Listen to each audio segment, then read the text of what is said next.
welcome to the deep dive. Today, we're getting into the very beginnings of Naruto Uzumaki. Yeah, looking at the sources from Naruto's rise to Hokage. Specifically how this young prankster who everyone seemed to ignore or dislike. How does that kid decide he wants to be Hokage, the most respected person in the village? It's quite a leap. It really is. So our sources, they paint this picture, right? His early life, what people thought of him. His dream and, those very first steps he takes towards actually becoming a ninja. Okay, so starting point. He's about 12 years old, an orphan. And known mostly for being a troublemaker. A conqueror, the source calls him, basically. Yeah, an underachiever always pulling pranks. But you have to wonder, were those pranks just random? Or was there something else going on? That's a good point. Could it be like a way to get noticed? Any attention is better than none, maybe? Especially when you consider the other big thing hanging over him. The massive burden he carries, yeah. The nine-tailed demon fox. Kyuubi. Sealed inside him. Which, understandably, makes the villagers wary. No more than wary. They're scared. Resentful, even. And it seems like they really struggle to see the boy, Naruto, separately from the demon. That's a huge weight for a kid. Fear dictating how everyone treats you.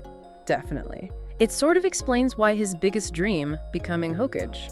It's not really about the power or the title itself, is it? Seems not. It feels much more about earning their respect, finally getting that recognition from the village.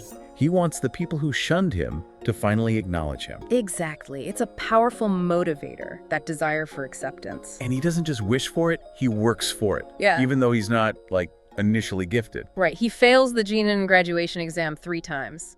3 times. But he keeps going, trains hard, and eventually he passes. He gets the Konoha headband. And that headband, it's more than just cloth and metal, isn't it? It's his first real symbol of belonging, of progress. His entry into the world he wants to conquer, in a way. So then he gets put on a team, the classic 3-person squad. With Sakura Haruno and Sasuke Uchiwa. Ah, Sasuke, who's got his own intense backstory driving him. Totally. That whole quest for revenge against his older brother, Itachi. For wiping out their entire clan on that Clair de la Lune, a moonlit night. Yeah. So you've got this team, each member carrying some pretty heavy stuff. It's not just about learning ninja skills. No, it's about navigating all that personal baggage too. Quite the dynamic. For sure.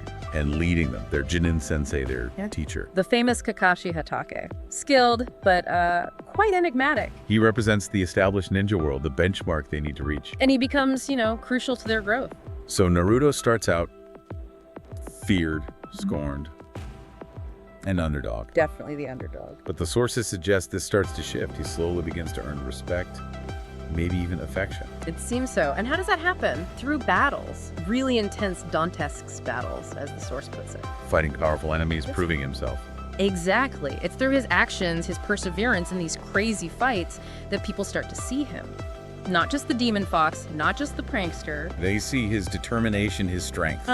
His victories start changing minds. So looking back at this early stage, you got this kid dealt a really rough hand. Orphaned, carrying this terrible burden, facing rejection. Yet holding on to this incredibly ambitious dream, fueled by a need to be seen and accepted. It really highlights how those initial struggles, that adversity, can forge such a powerful drive.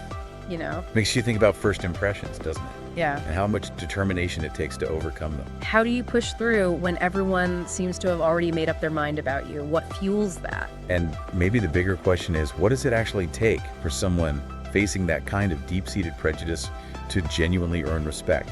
What are those very first steps that can start to turn the tide?